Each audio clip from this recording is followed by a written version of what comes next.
BJP ಅವರು ಬರಬೇಕಾಗಿತ್ತು, ಪಾಪ ಬಂದಿಲ್ಲ. ಅವರು ಬಂದಿದ್ರೆ ಗೊತ್ತಾಗ್ತಿತ್ತು ಅವ್ರಿಗೆ ಇವೆಲ್ಲ. ಇವ್ರು ಹೆಂಗೆ ಅಂತಂದ್ರೆ, ನಮ್ಮಲ್ಲಿ ಕೋಲೆ ಬಸವ ಅಂತ ಇದ್ದಾರೆ. ಕೋಲೆ ಬಸವ ಅಂತ ಗೊತ್ತಾ? ಈ ಭಿಕ್ಷಿಕರು ಬಸ್ ಒಂದು ಎತ್ತಿ ಹಿಡ್ಕೊಂಬಂತ ಬಸವನ ಹಿಡ್ಕೊಂಬರ್ತಾರೆ. ಅದು ತಲೆ ಕುಣಿಸುವಂದ್ರೆ ತಲೆ ಹಿಂಗ ಅನ್ಸುತ್ತೆ, ತಲೆ ಅಲ್ಲಾಡ್ಸೋದು ಹಿಂಗಲ್ಲ ಅನ್ಸುತ್ತೆ. ಹಂಗೆ ಇವರು ಬಿಜೆಪಿ ಎಂಪಿಗಳು ಹೆಂಗೆ ಅಂತಂದ್ರೆ, ನರೇಂದ್ರ ಮೋದಿ ಅವರು ಏನ್ ಹೇಳ್ತಾರೆ ಅದಕ್ಕೆ ತಲೆ ಕುಣಿಸೋದು, ಬೇಡ ಅಂತಂದ್ರೆ ತಲೆ ಅಲ್ಲಾಡ್ಸೋದು. ಇದು ಇವ್ರು ಮಾಡ್ತಾ ಇರೋದು. ಬಿಜೆಪಿ ಎಮ್ಎಲ್ಎ ಇವತ್ತು ಒಂದು ದಿನ ಇವತ್ತಿನವರಿಗೆ ಬಾಯಿ ಬಿಡ್ಲಿಲ್ವಲ್ರಿ. ಇದ್ರ ಜೊತೆಗೆ 4.71ರಿಂದ 3.64 ಆದ್ಮೇಲೆ ತೆರಿಗೆ ನಮ್ಗೆ ಇಳಿಸಿದ ಮೇಲೆ 15 ಫೈನಾನ್ಸ್ ಕಮಿಷನ್ ಅವರೇ ವಿಶೇಷ ಅನುದಾನ ಅಂತೇಳಿ ನಮಗೆ 5,495 ಕೋಟಿ ರೂಪಾಯಿಗಳನ್ನ ಶಿಫಾರಸು ಮಾಡಿದ್ರು ಇಂಟ್ರಿಮ್ ರಿಪೋರ್ಟ್ ನಲ್ಲಿ.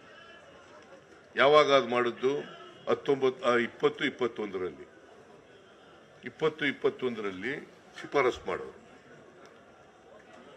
ನಾನು ಅನೇಕ ಸಾರಿ ಅಸೆಂಬ್ಲಿನಲ್ಲಿ ಕಂಠ ಶೋಷಣೆ ಮಾಡ್ಕೊಂಡೆ. ಕೇಳ್ರಿ ಹೋಗಿ ಮಿಸ್ಟರ್ ಯಡಿಯೂರಪ್ಪ, ಕೇಳ್ರಿ ಹೋಗಿ ಮಿಸ್ಟರ್ ಯಡಿಯೂರಪ್ಪ, ಪತ್ರ ಬರೀರಿ, ನಿರ್ಮಲಾ ಸೀತಾರಾಮನ್ ಹತ್ರ ಕೂತ್ಕೊಳ್ರಿ, ನರೇಂದ್ರ ಮೋದಿ ಅವರ ಹತ್ರ ಕೂತ್ಕೊಳ್ರಿ, ಹೋಗಿ ಎಂಪಿಗಳೆಲ್ಲ ಹೋಗಿ ಕೂತ್ಕೊಳ್ರಿ. 5,495 ಕೋಟಿ is not A small amount. It's not A small amount. ಅವರಿಗೆ ಮನವರಿಕೆಯಾಗಿ ಕೊಟ್ಟಿದ್ದಂಥದ್ದು ವಿಶೇಷ ಗ್ರಾಂಟ್ಸ್ ಅನ್ನ.